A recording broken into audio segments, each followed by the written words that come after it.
U.S. Attorney General Jeff Sessions denounced a deadly car ramming incident in Virginia on Saturday when white nationalist activists and counter-protesters clashed, after President Donald Trump came under sharp criticism for his own tepid response.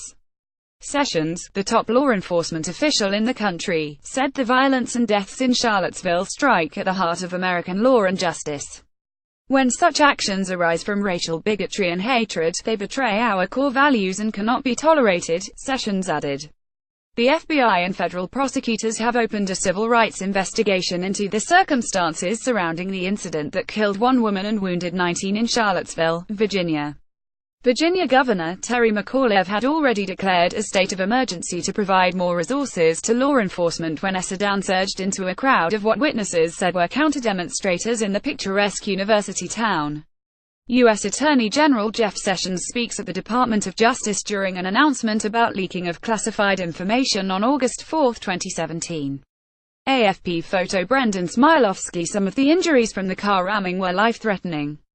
A 20-year-old from Ohio, James Alex Fields, Jr., has been charged with second-degree murder, malicious wounding and hit-and-run. 2 responding police officers were killed in a helicopter crash. There was no immediate indication of foul play. Another 16 people were treated for other injuries linked to the rally, including from individual engagements, Charlottesville Police Chief Al Thomas said.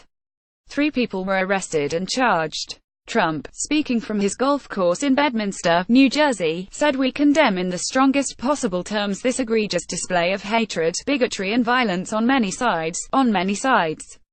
Critics focused on the president apparently equating the violence of white supremacist protesters with that of anti-fascist activists. The president stopped short of condemning white nationalist and supremacist groups, which broadly supported Trump in last year's election."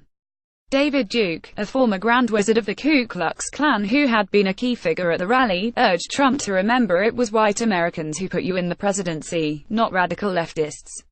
The president was quickly criticized by liberals such as his 2016 election opponent Hillary Clinton, who did not name Trump but tweeted that every minute we allow this to persist through tacit encouragement or inaction is a disgrace, corrosive to our values.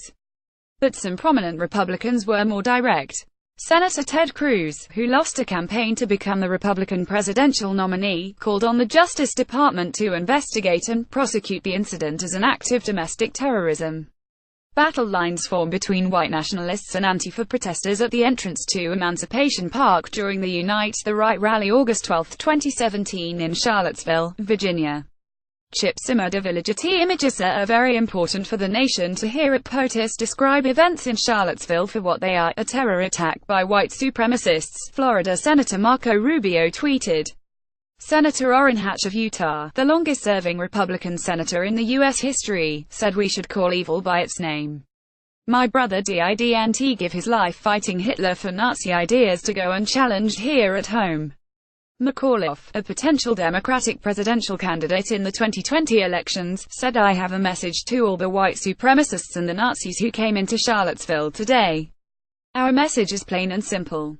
Go home." Downtown Charlottesville was almost deserted by late afternoon, aside from a heavy security presence, but the city council authorized the police chief to impose a curfew, if necessary.